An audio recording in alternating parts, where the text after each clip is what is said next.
Hey guys, tonight we're not just dimming the lights, we're extinguishing them. We're trading the blue light of our screens for the flickering, greasy light of a tallow candle. We're stepping back, far back, into a time not of chivalry in castles, but of grime, grit, and the overwhelming, eye-watering stench of industry.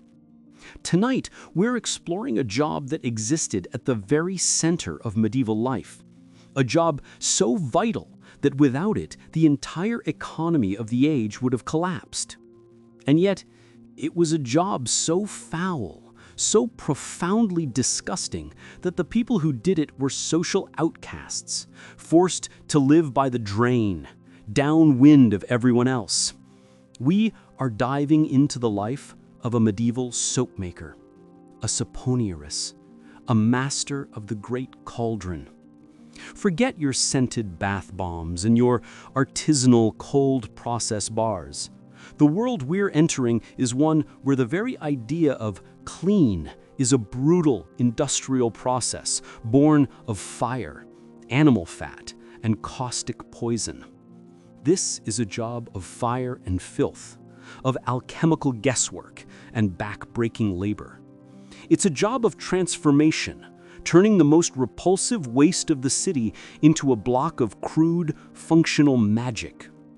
So, get comfortable, settle into your clean sheets, and be thankful for them. Dim the lights and let the sounds of the modern world fade away.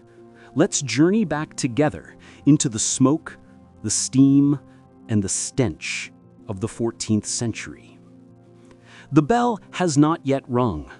The bell from the local church, the one that governs your life, that slices the day into portions of prayer and labor, is still silent.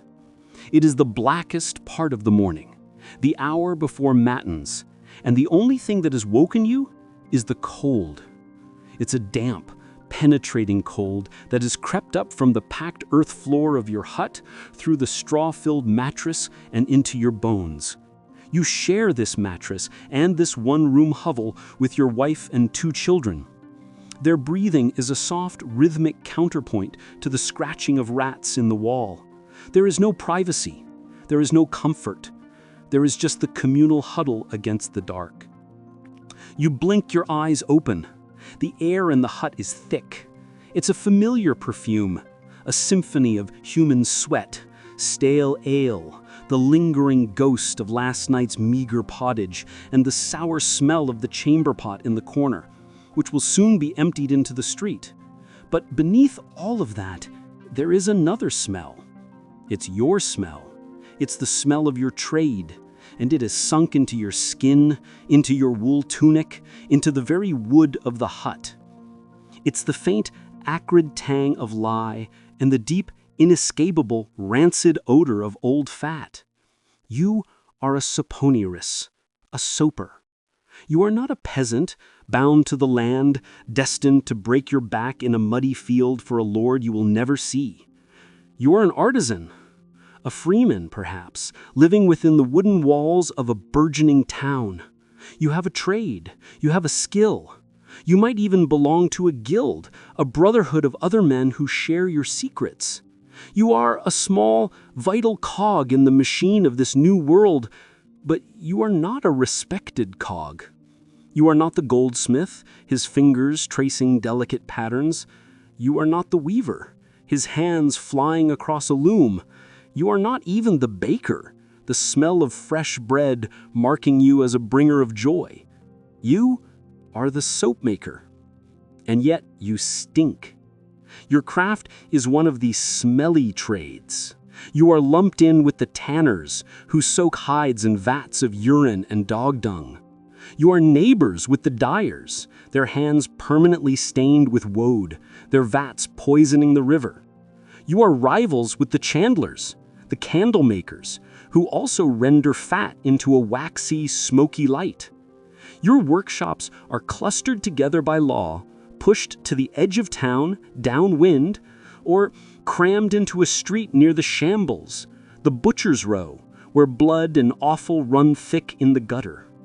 Your work is the work of transformation, You take the most disgusting, cast-off refuse of the city, the rotting, maggot-filled scraps of fat from the butcher, the ashes from every hearth, the brine from the salt merchant, and with fire and water, you turn it into something necessary.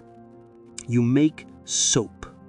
Not the small, delicate, scented bars that a noble lady might use once a month. No, your primary product is black soap, a harsh, goopy, brownish-yellow paste. It's an industrial cleaner.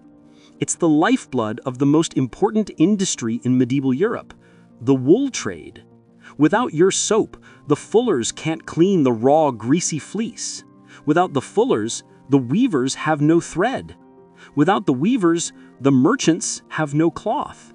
And without cloth, the entire economy of your nation, from the king to the shepherd, collapses.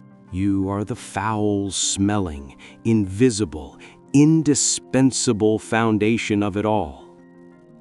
And today is a boiled day, a day of fire and steam and stench. It will be a long, hot, and dangerous day. You slide your legs out from the scratchy wool blanket. Your feet meet the cold, damp earth of the floor. Your tunic, the same one you've worn for months, is stiff with grime. You don't wash it. Soap is not for you. Soap is a product. It is work. It is wealth. It is not for wasting on your own body.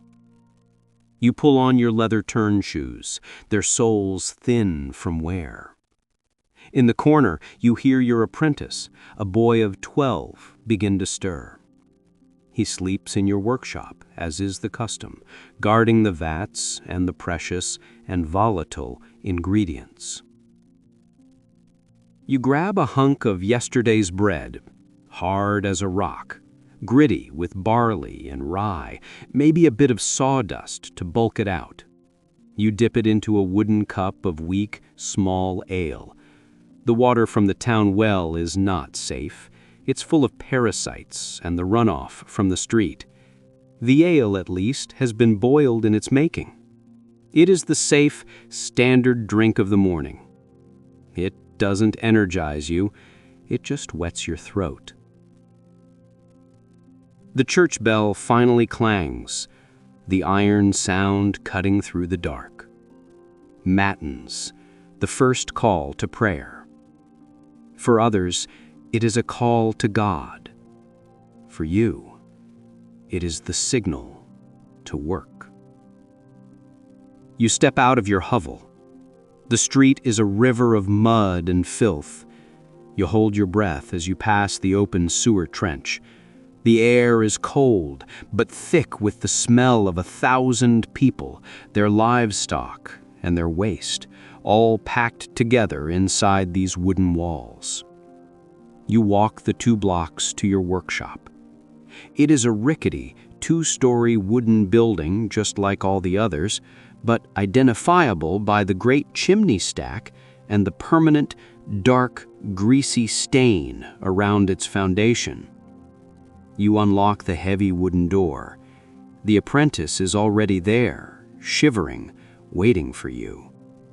The day has begun, and the first task is to wake the heart of your craft, the fire. The workshop is cold, colder than your hut, because the single room is larger, the ceiling higher, to accommodate the great cauldron and the curing racks. In the center of the room, built on a heavy stone foundation, is the hearth.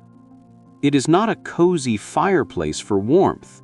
It is a furnace, a brick and stone monster designed to hold a raging, controlled heat for hours on end. And right now, it is dead. The most important tool of your trade is not the cauldron, nor the paddle, nor the lye. It is the fire. Without a massive, consistent, and dangerously hot fire, you are not a soaper. You are just a man with a pot of cold, rancid grease. The apprentice, a thin boy named Thomas, is already at the hearth. His first job every single morning is to clear the old ash and coax a new flame to life. He's clumsy with the flint and steel, his hands numb with cold. You shove him aside, not unkindly, but with the impatience of a master who has a long day ahead. You strike the steel against the sharp flint, catching the spark in a piece of dry charcloth. It glows, a tiny red ember in the gloom. You gently transfer it to a nest of dried tinder, straw, wood shavings, and dried moss you keep in a sealed pot. You blow, gently, then firmly. The ember brightens, and with a sudden whoosh, a small, hungry flame is born. This flame is your life. It is also your greatest terror. You live in a city of wood. The houses, the workshops, the churches, all built of timber packed tightly together, their roofs thatched with straw. Fire is not just an accident, it is an apocalypse. A single stray spark from your chimney, a boil-over from your cauldron that spatters grease onto the hearth, and you could be the man who burns the entire town to the ground. The guild has rules. The town council has laws. Your chimney must be inspected. You must have buckets of water and sand at the ready at all times. If you are found negligent, the punishment is severe. A ruinous fine, expulsion from the guild, or even banishment. You and the apprentice begin to feed the new flame. You don't use whole logs, not at first. Wood is expensive. The forests belong to the king or the local lord, and you must pay dearly for the rights to cut. Instead, you use charcoal, which you buy from the charcoal burners who live in the woods. Charcoal burns hotter, cleaner, and with more control than raw wood. It's the fuel of the artisan, of the blacksmith, and of the soaper. You pile the black brittle chunks around the flame. The fire grows, sucking the cold air from the room and replacing it with a dry, smoky heat. The familiar acrid smell of the burning charcoal fills the space. While the furnace heats, you take stock. Today is a great boil, which means you will be making the crude, strong black soap for your biggest client, the Fuller's Guild. This requires quantity. You look over at your supplies stacked in the back of the workshop, the barrels of rendered tallow, greasy and solid, the vats of lye, still and dark, the curing racks holding the bars of soap from last month's boil, slowly hardening in the air. The apprentice, having been saved from the shame of the fire, is now tasked with his other morning duties. He sweeps the floor, scattering fresh straw to cover the greasy, packed earth. He checks the great iron cauldron, ensuring it's free of debris. He readies the crutch, a massive wooden paddle as tall as a man that you will use to stir the pot. Its name comes from the crosspiece at the bottom, designed to scrape the thick soap from the cauldron's floor. You take your own breakfast by the new fire, the same meal as before, the hard bread, the weak ale. The apprentice eats his own meager portion, his eyes fixed on the growing flames. He is here to learn the mystery of the craft. He is bound to you for 7 years. In that time, you will teach him everything: how to read the fire, how to test the lye, how to render the fat, how to stir the boil. In return, he gives you his labor. You give him lodging, a straw pallet by the hearth, food, the scraps from your table, and a trade that will, if he survives, one day make him a master. The fire is now a roaring, stable heart, the bricks of the furnace beginning to glow. The cold is gone, replaced by a humid, smoky heat. The day's real work can now begin. The first step is to gather your ingredients. One of them is already waiting: the result of weeks of slow, patient work. The other must be hunted. You turn to the corner of the workshop, to the row of great wooden barrels. It is time to check the lie. You cannot make soap with fat alone. Fat is grease. To turn it into soap, you must marry it to its opposite. You need an alkali. And in the 14th century, in Northern Europe, your only source for this potent caustic substance is ash. This is not a simple matter of scooping soot from your fireplace. The creation of lye, or potash, is an alchemical craft in itself. It is a slow, patient, and smelly process that you are always managing. In one corner of your workshop, or perhaps in a small covered yard behind it, stand 3 massive wooden barrels propped up on stones. Each barrel has a small hole near the bottom, currently plugged with a wooden spigot. These are your leaching vats. Weeks ago, you sourced your raw material. You have a contract with the saponarius, the ash man. He is a collector, going from house to house, to the bakeries, to the bathhouses, and collecting the ash from their hearths and ovens. You pay him by the bushel. But you are a discerning customer. You don't want the ash from common fires, which burns dirty peat or softwoods. You pay a premium for the good stuff, the fine white-gray ash from hardwoods, beech, oak, maple, or even bracken and fern. You know from the lore of your guild, passed down from your own master, that these ashes contain the strongest bite. You don't know the word potassium carbonate, but you know the result. You know this ash holds the magic that will cut the grease. The apprentice, Thomas, has already prepared the vats. The bottom of each barrel is layered with straw and gravel, acting as a crude filter. He has filled the barrels with the precious hardwood ash, packing it down. Now he begins the leaching. He hauls buckets of water from the workshop's well. The water is cold and clear but hard. He pours it bucket by bucket over the top of the packed ash. The water begins its slow journey, percolating down through the ash, dissolving the potent salts, the potash as it goes. It drips slowly, agonizingly, from the spigot into a wooden collection tub below. The liquid that emerges is weak lye. It is a brownish, murky water, and it has a sharp metallic smell that stings the back of your throat. It feels slippery, almost oily between your fingers. It is dangerous. This is the hidden danger of your craft, a peril even worse than the fire. This liquid can blind you. A splash in the eye means a white, scarred pupil and a life of darkness. It eats through cloth. On the skin, it creates weeping, chemical burns. Your hands and the apprentice's hands are a map of this danger. They are permanently cracked, the skin thick and calloused, with small, white, puckered scars from old lye splashes. You have learned to work with care, to move slowly, to respect the vat. The apprentice will spend a good part of his morning hauling water, feeding the leaching barrels, and slowly filling the collection tubs. This is not a one-time task. You are always making lye.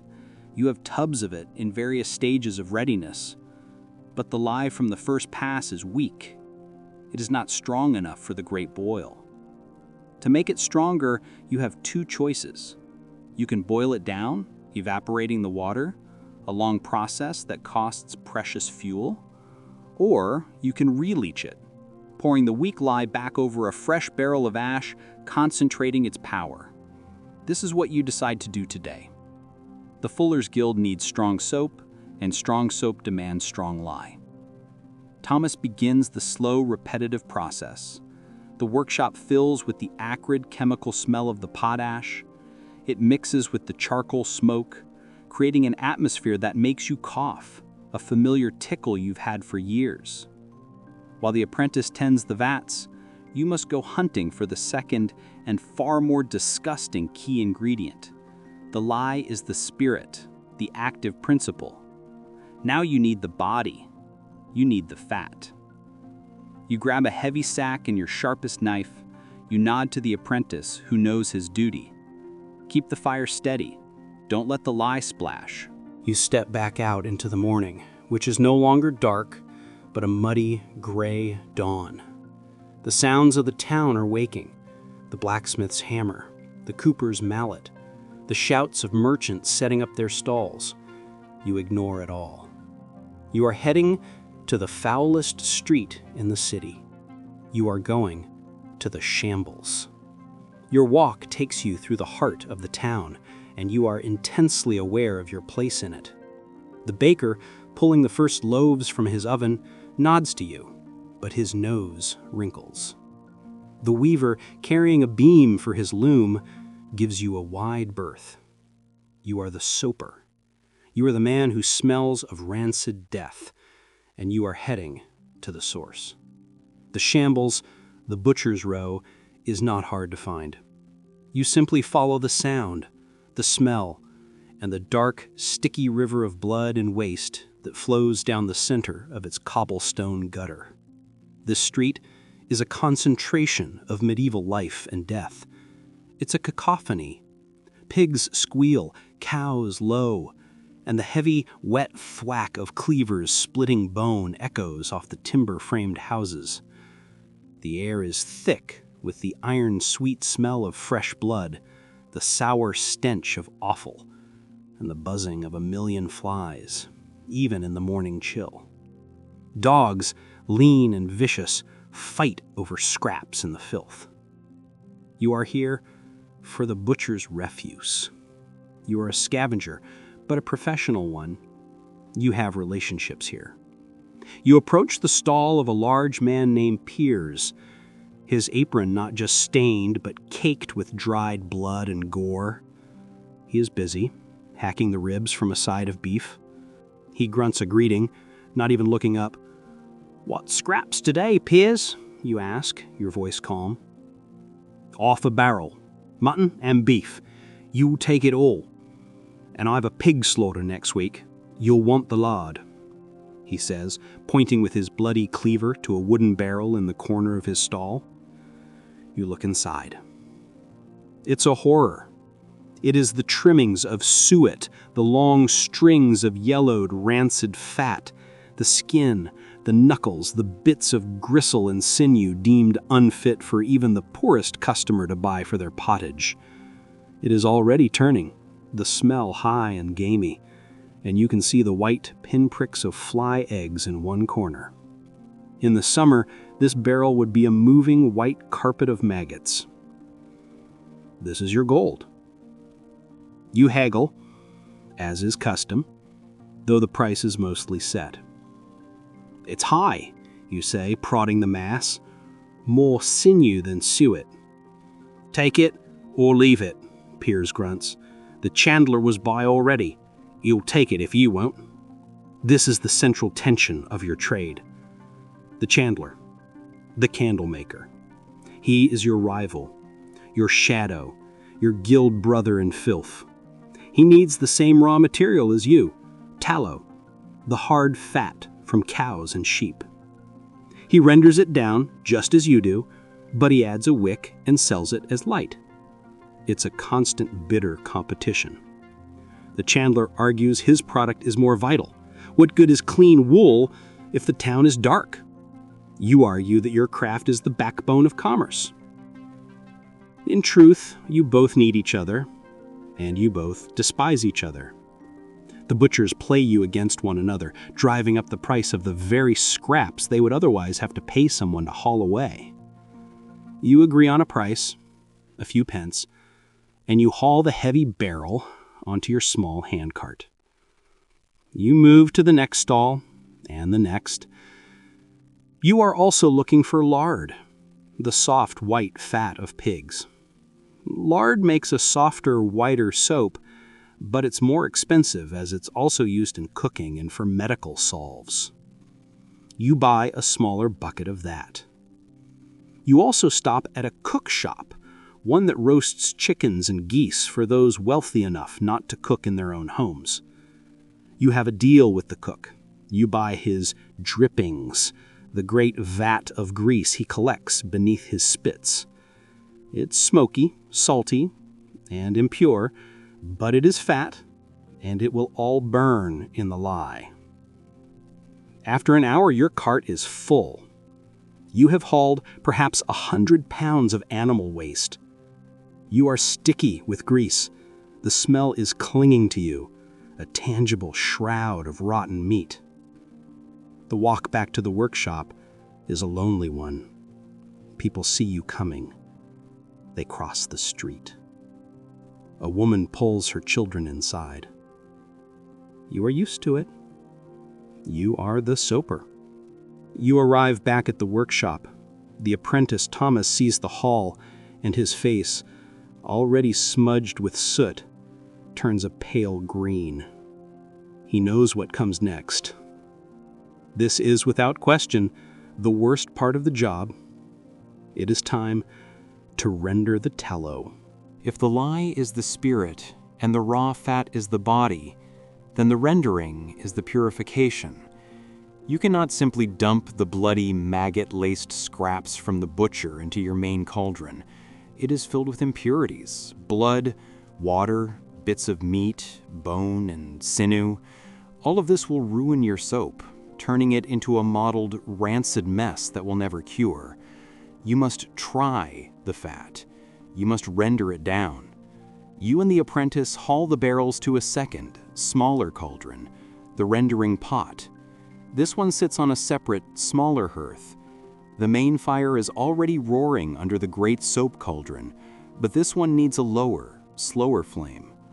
Thomas lights the fire while you begin the work. You take the scraps of fat, one handful at a time, and with your sharp knife, you begin to chop.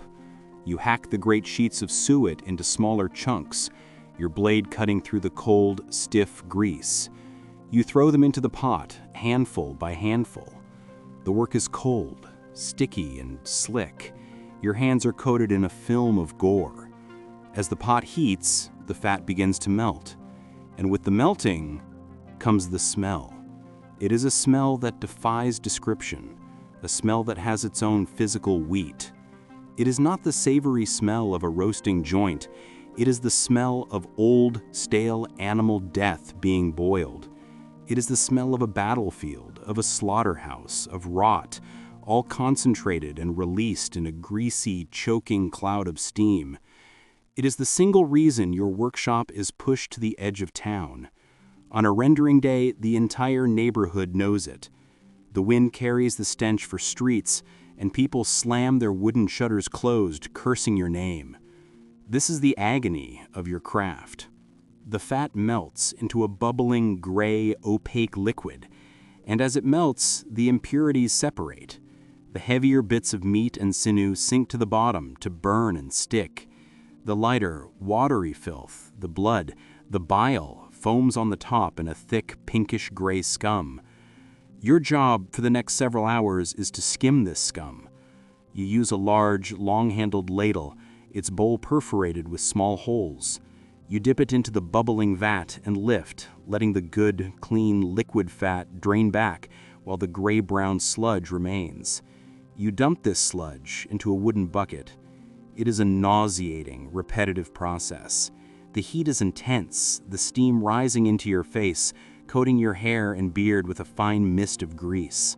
The apprentice gags. You bark at him. Hold your breath or stand outside, but you will learn. This is the craft. We make the clean from the unclean. He holds his breath, his eyes watering, and helps you. You skim and skim. The liquid in the pot slowly clarifies, turning from a murky gray to a translucent pale yellow. The horrible smell does not lessen, but it changes, from the stench of rot to the smell of burning, acrid grease. At the bottom of the pot, the cracklings, the bits of meat and skin are charring, threatening to taint the whole batch. You must work quickly. When you are satisfied that the fat is as clean as it will get, you and the apprentice begin the dangerous task of drawing off. You use the ladle to scoop the clean, boiling hot liquid fat from the rendering pot, transferring it to a series of wooden cooling barrels. It is a slow, perilous transfer. A single splash of this liquid fat on your skin means a burn that will scar you for life. You move with the deliberate, slow pace of a man who has been burned before. The rendering pot is finally empty, save for the charred, black sludge at the bottom. This too is waste, a hard, burnt cake of animal matter that you will have to scrape out later. But in the cooling barrels, you have your prize. 100 pounds of bloody scraps have been transformed into perhaps 60 pounds of clean, pure, liquid tallow. As it cools, it will harden into a solid, waxy white block. This is what you can make soap from. The worst part of the day is over. The apprentice runs to the door, gasping for the fresh air of the medieval street.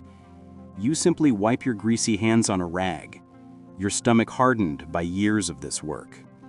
You turn your attention back to the other side of the workshop. The lye is ready, the fat is rendered, the great fire is roaring. It is time to test your skill.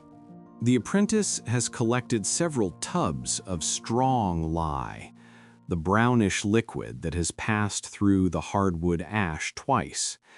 But strong is a relative term. You cannot know its strength. And if the lye is too weak, it will not cut the fat. You will be left with a greasy, separated mess. If the lye is too strong, it will be hungry. It will make a harsh, brittle soap that burns the skin, and it will have wasted precious ash. You must test it. You are an alchemist, and this is your moment of proof. You have no glass hydrometer, no vials, no litmus paper. You have the tools of your ancestors. You have your craft. You dip a ladle into the tub of dark, slippery lye. You pour some into a small wooden bowl. The apprentice watches. This is one of the mysteries of the guild. The first test is the test of the egg. You take a fresh hen's egg from a small basket. You gently lower it into the bowl of lye. If the lye is weak, the egg will sink, just as it does in water. If the lye is proof, meaning it has achieved the perfect strength, the egg will float, and the area of the shell visible above the surface will be the size of a specific coin, perhaps a groat or a silver penny. This is the lore. You watch the egg bob. It floats, but it floats low. The spot is too small. It is still weak, you mutter. It is not ready for the great boil. You have two choices. You can send Thomas to haul more water and run it through the ash vats again, a process that will take half the day, or you can concentrate it with fire. You choose the fire. Time is money, and the Fuller's Guild is waiting on this order. You and the apprentice pour the weak lye into a medium-sized pot and set it over the rendering hearth. You bring it to a slow boil. The water begins to evaporate in a cloud of sharp, acrid steam, which stings your eyes and makes the apprentice cough. The lye in the pot darkens, growing thicker, more potent. After an hour of this, you pull the pot from the fire and let it cool slightly. Now you test again. You ladle a small amount into the bowl. You lower the egg. This time, it bobs high. The circle of shell visible on the surface is wide, perhaps too wide. This lye is now very, very strong. It may be too strong. You move to the second test, the test of the feather. You take a chicken feather. You dip the quill into the lye. You are watching for how quickly the bite of the lye dissolves the barbs of the feather. You hold it up. The delicate filaments of the feather are curling, shriveling, seeming to melt away under the caustic power of the liquid. You nod. That is the bite we need. There is one final test, the most dangerous and the most accurate, the one only a master will perform. You dip a finger into the lye quickly and touch it to your tongue. The sensation is immediate, a sharp, stinging, metallic bite that is almost like a burn. It's an alkaline, soapy, and deeply unpleasant taste. You grimace, but you have the information you need. You can feel the strength of it. It is hungry. It is ready for the fat. You have your two elements, purified and proven. The solid, white tallow, cooled from its rendering.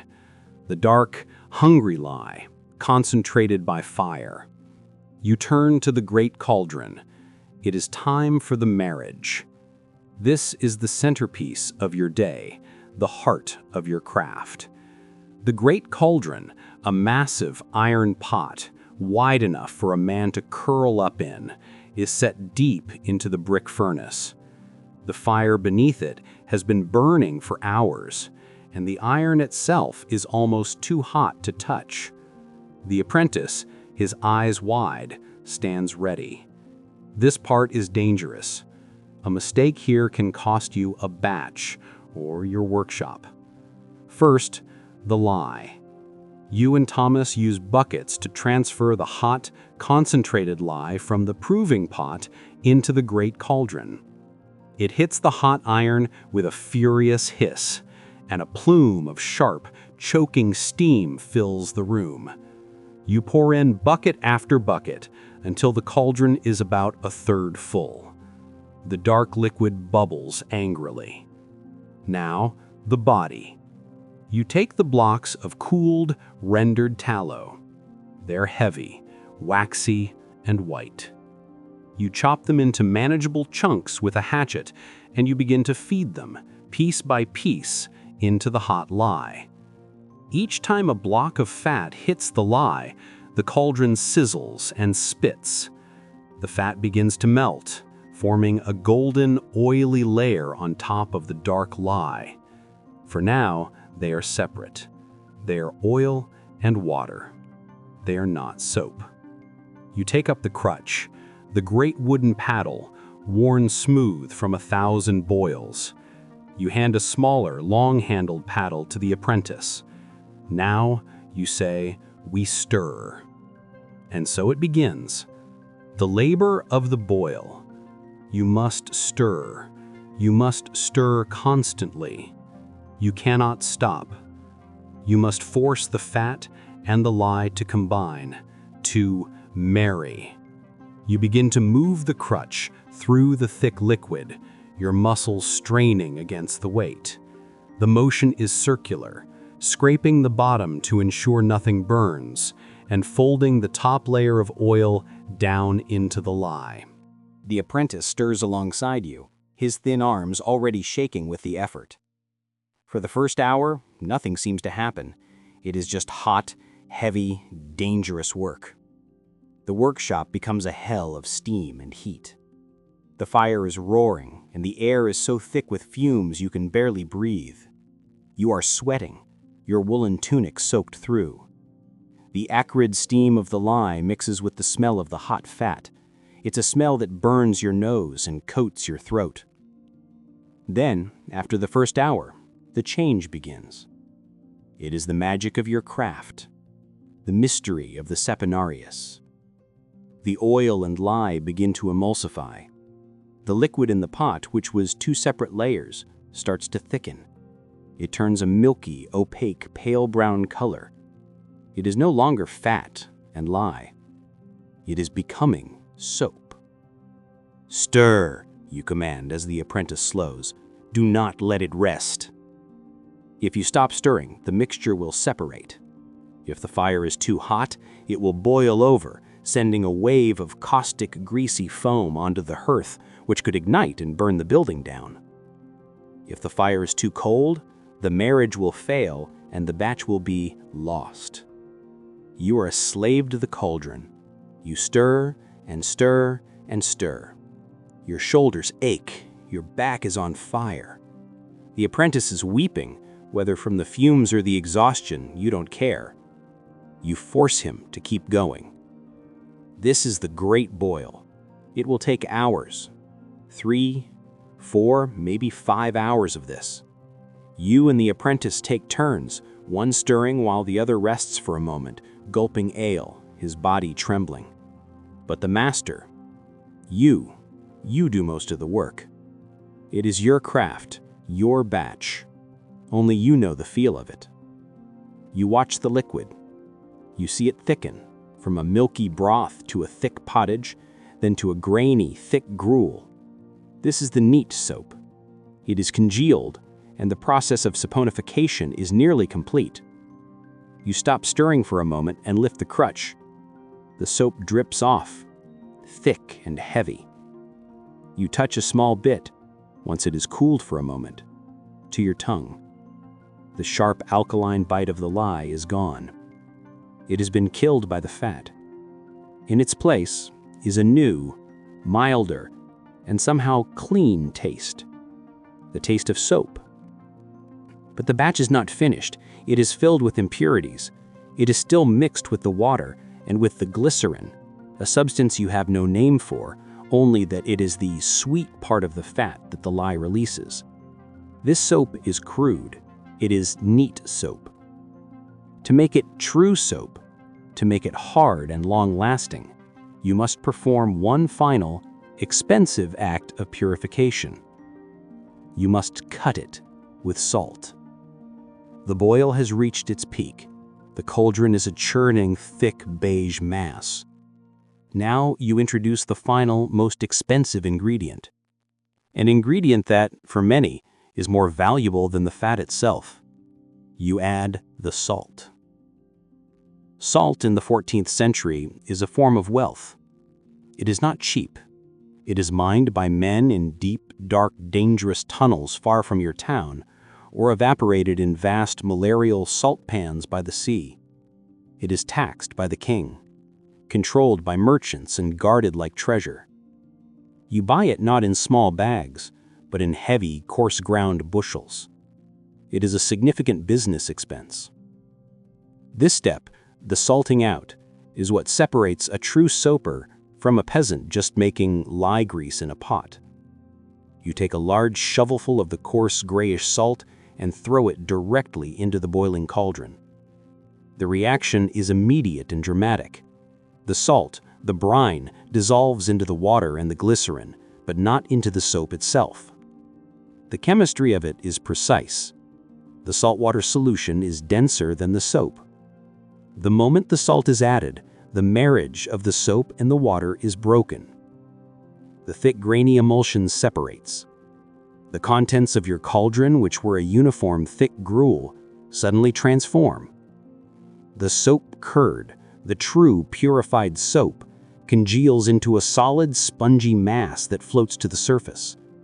Beneath it, a dark, watery, toxic liquid forms, the spent lye.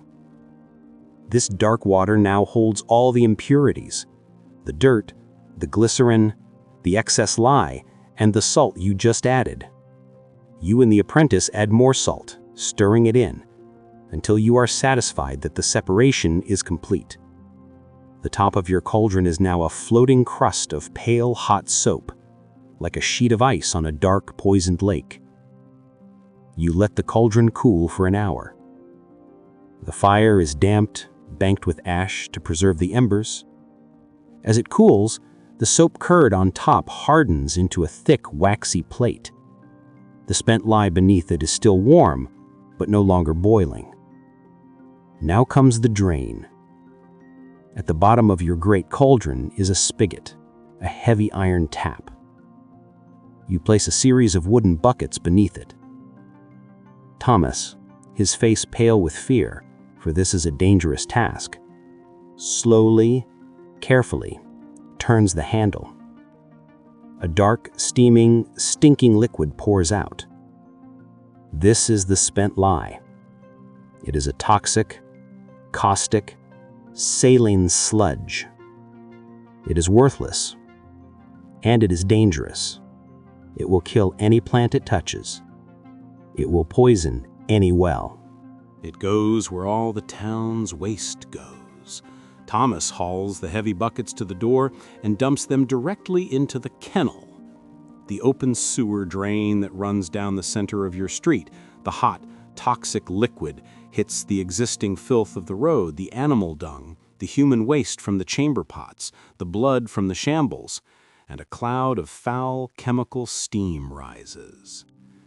This is another reason you are loved by your neighbors. This runoff will find its way to the town's river, the same river from which, further upstream, people draw their washing and drinking water.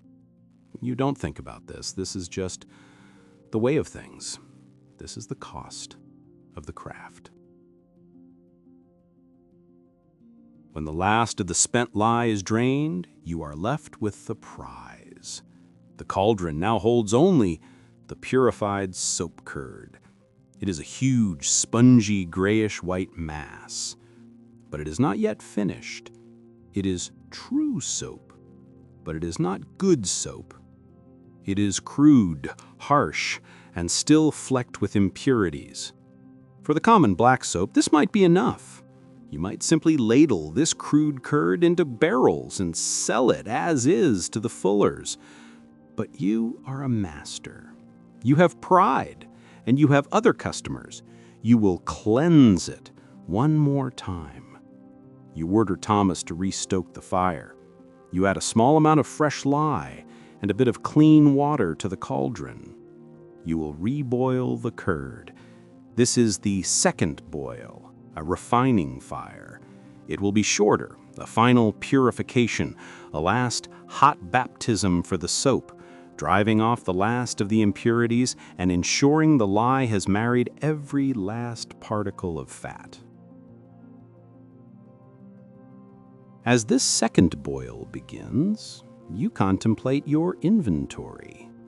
Your life is not just one cauldron, it is a business, and your business serves two very different worlds. While the great cauldron simmers on its second boil, you turn your attention to the other side of the workshop. Here, on a smaller, cleaner hearth, sits a different pot, a copper one, polished and bright. This is for the other soap, the soap for the rich. What you are making today, this great boil of tallow and potash, is black soap, or perhaps more accurately, tallow soap. It is the color of old bone, a yellowish, brownish, mottled gray. It smells of its origins, faintly of lye and cooked meat. It's harsh. It's strong. It will strip the grease from a sheep's fleece and the skin from a man's hand. You will sell it by the pound or by the barrel, and it will make you a steady, reliable living. But the nobility, the wealthy merchants, the ladies of the court, they do not want to smell like a slaughterhouse. They have heard stories, rumors from the south, of a different kind of soap, a white soap. This is Castile soap. It is a legend, an import, a luxury on par with silk or pepper. It comes from Spain, from Italy, from the lands around the Mediterranean, and it is made not from the rendered fat of dead animals, but from the golden, fragrant oil of the olive tree. You, as a master soaper in a northern town, cannot easily get vast quantities of olive oil. It is impossibly expensive, shipped in great clay amphorae and sold by apothecaries for cooking and medicine. But even more important than the oil is the alkali. This white soap is not made with potash, the acrid spirit of the forest that you leach from wood ash. It is made with soda ash, the spirit of the sea. This alkali, which you call berilla, is made by burning specific salt-loving marine plants like glasswort that grow in the salt marshes of Spain and the Levant. This berilla ash, when leached, creates a different kind of lye, sodium carbonate, which reacts with the olive oil to create a hard, white, smooth bar of soap. It is soap that is mild, that lathers gently, that can even be scented. You cannot compete with the Spanish masters, but you can try. You have, at great expense, purchased a small sack of berilla ash from a merchant ship, and you have a small cask of olive oil. Likely cut with cheaper rapeseed oil, but it will have to do. This is your high profit item. This is your claim to being a true artist of the craft, not just a boiler of fat. While the apprentice mines the great boil, you begin the small one. The process is the same, but the feel is entirely different. You mix the beryllia lye, which you have leached and tested with the same care, with the pale green olive oil. You stir it with a clean, smaller wooden paddle. The smell is not the choking stench of the tallow pot. It is cleaner. The lye is still sharp, but the oil is fragrant, almost fruity. The boil is slower, gentler. You do not salt this one out, not in the same way. This is a different recipe. A journeyman secret you paid a journeyman handsomely to learn. You will make only a few dozen small bars of this white soap. You will sell the great black soap to the fuller by the stone or the barrel. You will sell this white soap to the lady of the manor or to the wealthy merchant's wife by the single, small, precious bar. This is the duality of your life. You are the master of the black and the white, the foul and the fine. You bridge the gap between the industrial filth of the fulling mill and the delicate, perfumed hands of the nobility. Your work is not one thing. It is many, and it serves all, from the man who cleans the wool to the woman who wears the linen. The fuller is not your only customer.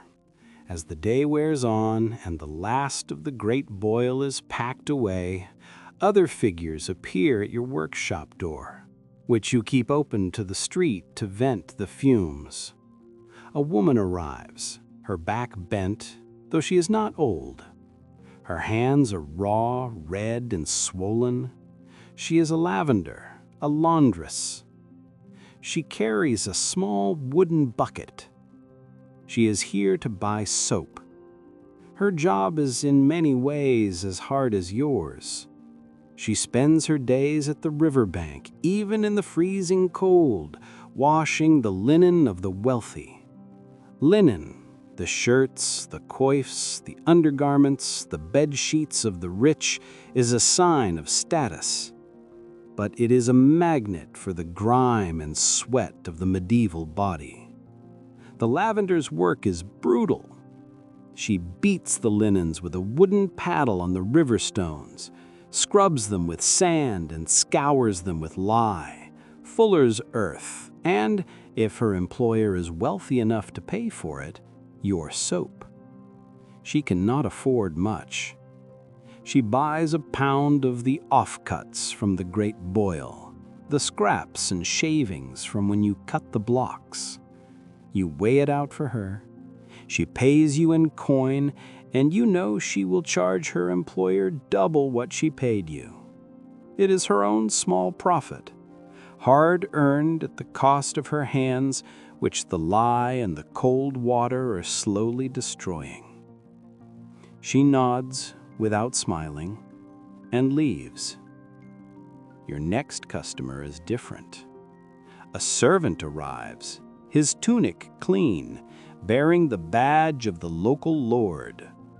He is here on behalf of the lady of the manor. He does not step inside your workshop. He would not deign to breathe the air. He stands at the threshold, his nose wrinkled in a perfumed cloth. "My lady requires soap," he says, his voice clipped. "The white soap, not this stable filth." He gestures with contempt at the barrels destined for the fuller. You bow. This is the other side of your business. You go to the small copper pot. The Castile soap, made from olive oil and barilla ash, is cooling. You have not poured it into large frames, but into small, round, wooden molds. You fetch a bar. It is not white, but a pale, creamy, greenish yellow. It is hard, and it smells not of meat, but faintly of olive and the sea plant ash. It is a clean smell, a rich smell. Before you give it to him, you perform the final step. You take a small vial from a locked wooden box. This is your most precious non-soap ingredient, oil of lavender.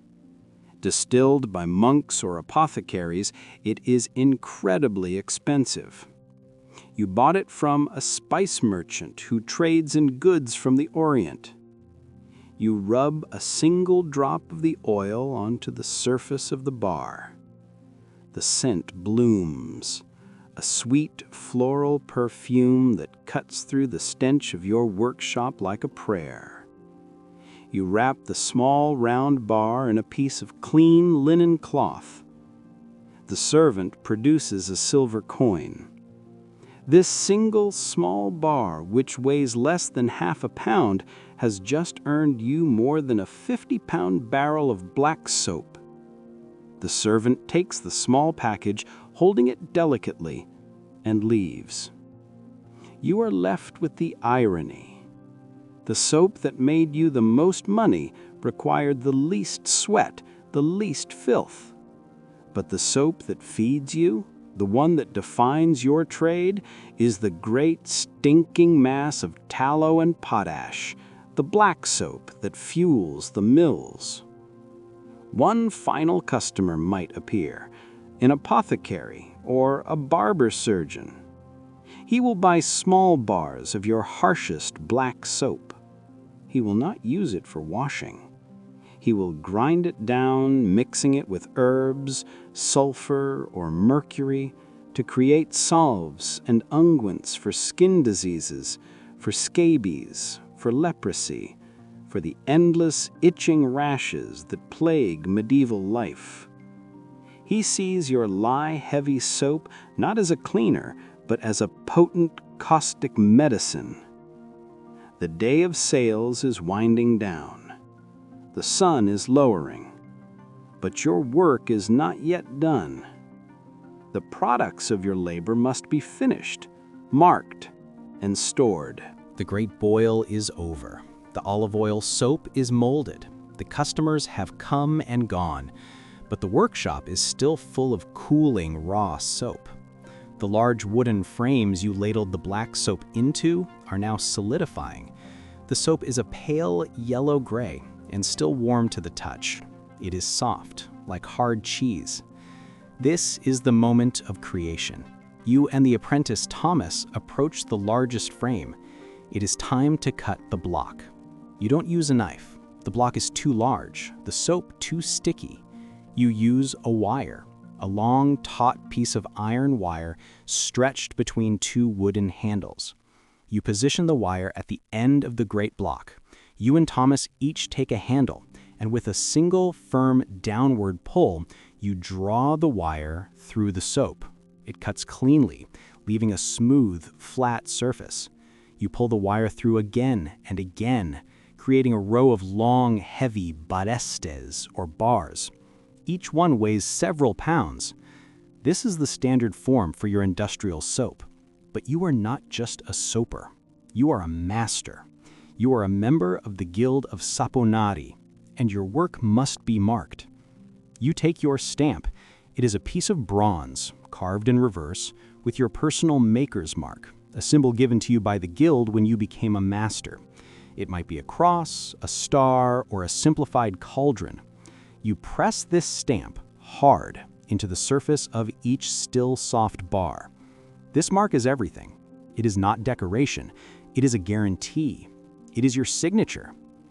It tells the Fuller's Guild that this soap was made by a master, that its quality is assured. It tells the town inspectors that you are a legitimate dues-paying member of the guild. If a bar of soap is found to be false, filled with sand or clay or too much water to cheat on the weight, your mark condemns you. You will be fined, shamed, perhaps even have your hand struck from your body. The stamp is your pride and it is your yoke. You stamp every bar. The apprentice then moves the heavy, damp bars from the cutting table to the curing racks. This is the final hidden step of the craft. The soap is not ready. It is full of water. It is green. If the fuller used it now, it would dissolve in an instant, a wasteful, goopy mess. It must cure. The curing racks dominate the back wall of your workshop, near the rafters where the air is driest. They're simple wooden shelves, spaced to allow air to circulate. Thomas places the bars on the racks, one by one, leaving a small gap between each. And now they will sit. They will sit for weeks, sometimes for a month, sometimes for 3. In this slow, patient cure, the last of the water will evaporate from the bars. The soap will grow harder, whiter, and milder. The last subtle chemical changes will occur, the lye and fat settling into their final, stable bond. This is your inventory. This is your wealth. You look at the racks, filled with the product of today's boil, and you see your food for the next season, your guild dues, the silver for the salt merchant. You are looking at the future. This slow, patient cure is another mark of your mastery. A false soaper will sell his soap green and heavy with water to cheat the scales, but his soap will not last, and his reputation will fail. Your soap is hard, long-lasting, and powerful. It is why the guild trusts you. The white soap is treated with even more care. The small, round bars are gently removed from their molds. You don't stamp them with your crude iron mark. You might, perhaps, use a small, carved wooden stamp with a flower. You rub each one with another precious drop of lavender oil, and you place them on a separate, cleaner rack to cure. They will be wrapped in linen ready for the gentry. Your products are finished, or at least on their way. The workshop is a mess. The day is almost over, but the 2 most important and most different aspects of your job remain: your place among your fellow men and your final duty to your tools. As you work, stamping and racking the soap, you think of the guild meeting next week. You are not a free agent. You cannot just make soap and sell it as you please. You are bound, in brotherhood and in bondage, to the guild of Saponari. This guild is your government, your family, and your jailer. To become what you are, a master, you had to walk the path. You started as Thomas is now, an apprentice. For 7 years you lived in your master's shop. You hauled the fat. You choked on the rendering fumes. You burned your hands with the lye. You learned the mystery of the craft, the secrets of the lye test, the recipe for the boil, the magic of the salt cut. After 7 years, you became a journeyman. You were free to travel, to work for other masters for a daily wage, a journée. You learned their tricks, their regional secrets. Perhaps you learned the berilla ash secret in a port town, or a new way to render tallow in a mountain city. Finally, after years as a journeyman, you presented yourself to the guild masters. You paid a huge fee and you produced your masterpiece, a perfect batch of both black and white soap made before their critical eyes. They judged it, they tested it, and they passed you. You became a master. You were allowed to open your own shop, to take on your own apprentice, and to use your own mark. But this freedom comes at a price. The guild controls everything. The guild sets the price. You cannot undercut your fellow soaper down the street. To do so is to invite a beating or to have your shop ransacked. All soapers must sell at the same rate. The guild sets the quality. Your soap must meet the standard. This is why the mark is so important. The guild inspectors can enter your shop at any time, test your lye, weigh your bars, and break one open to check for false fillers. The guild protects the mystery. You are forbidden to teach the craft to anyone outside the guild. The secrets of the lye, the ratios of the fat, these are the guild's wealth. To share them with a chandler or a tanner or an outsider is the highest treason. But the guild also protects you. When the Chandlers Guild tried to petition the town council to give them exclusive rights to all tallow, your guild fought back. Your guild master argued before the mayor that the wool trade would die without soap. The guild won. When your rival, the soaper in the next town, was caught shipping false soap to your fullers, your guild had him blacklisted. And when a soaper dies, the guild pays for his funeral. It supports his widow, and it finds a new master for his apprentice. It is a brotherhood, bound by the stench of the cauldron. And then there is the law, the town council. They do not care about your craft. They care about safety, and your workshop is a bomb.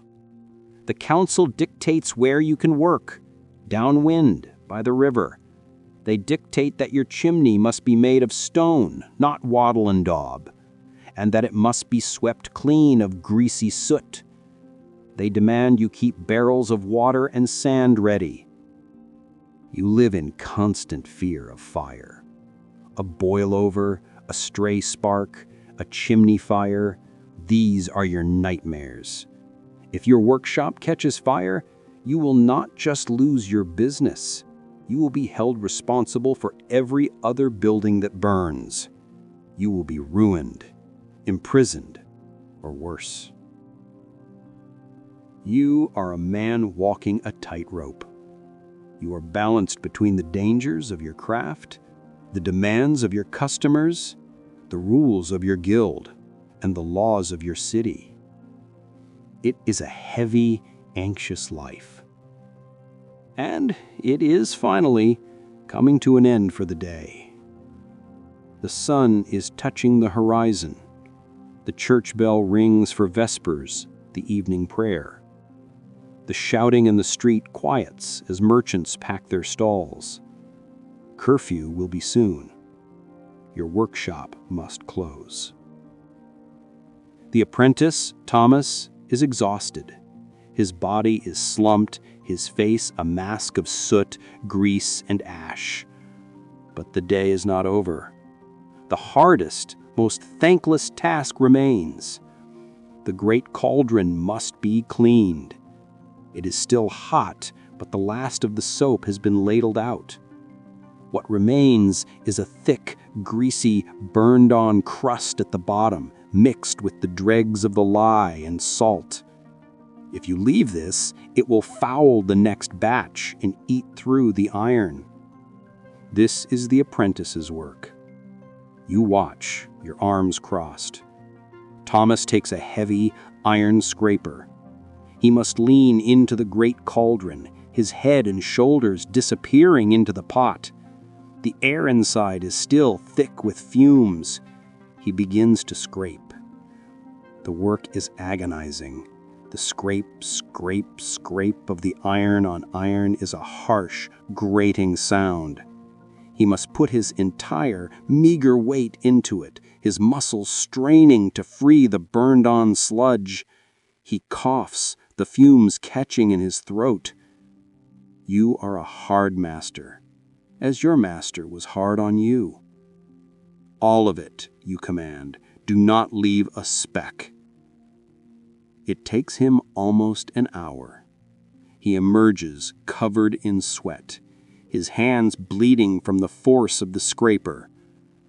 The cauldron is as clean as it will get. You inspect it with a candle, the flickering light gleaming on the dark, scoured iron. You nod. It will do. Now, the final, most important ritual of the night, damping the fire. You cannot leave it burning. That is a hanging offense. You take the long-handled shovel and you bank the fire. You separate the glowing charcoal embers, spreading them out. Then you cover them carefully with a thick, heavy layer of fresh ash. This will not extinguish them completely. It will cut off their air, forcing them into a smokeless, flameless slumber. They will remain hot, a deep, buried heat, all through the night. In the morning, you will only need to clear the ash and blow on them, and the fire will be reborn. It saves you the time, and the precious flint, of starting anew. The apprentice washes his face and hands in a bucket of cold, greasy water. He prepares his own bed, a simple straw pallet near the banked hearth. It is the warmest and most dangerous place in the workshop. He will sleep here, guarding the cooling soap from thieves and guarding the town from the sleeping fire.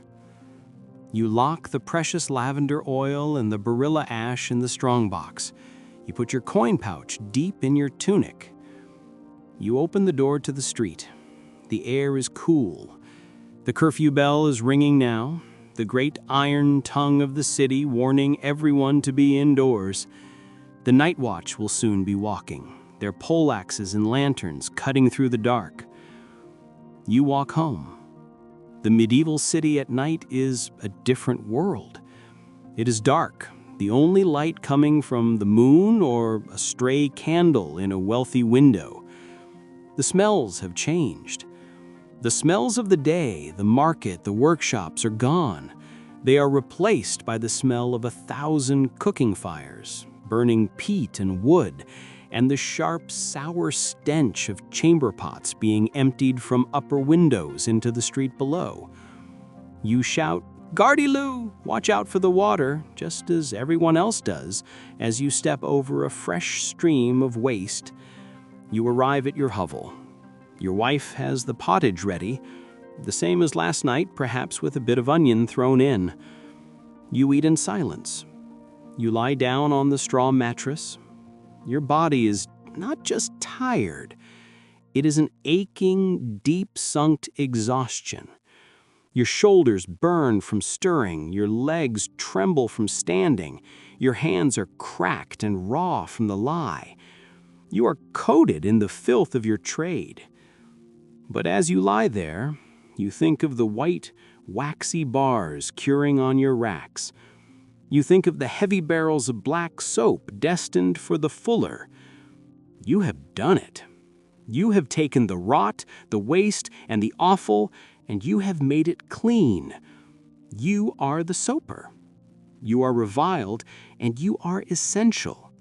You live in filth, but you are the agent of purity. You smell of death, but you are the engine of commerce. You close your eyes. The bell of the distant monastery rings for Compline, the final prayer. You do not hear it. You are already asleep, lost in the deep, dreamless void that only a day of such profound, agonizing, and essential labor can provide. So, what did you think of our day? It's a long way from a quiet bath. It's a job that sat at the very intersection of alchemy, industry, and waste management. It was dangerous, it was disgusting, and it was absolutely vital. It makes you thankful, doesn't it, for the simple, quiet, clean world you're lying in right now. If you enjoyed this journey into the workshop, and if you're feeling that pleasant, heavy drift towards sleep, take a moment to like the video. And if you haven't already, please subscribe to Sleepless Job Hunter. We have so many more days and so many more jobs to explore together in the dark. Let me know in the comments what job you'd like to drift off to next. For now, just let that last image settle in your mind. The glowing embers of the furnace, banked with gray ash, the rows and rows of curing soap silent in the dark, the hard-earned, dreamless sleep of the soper. Good night.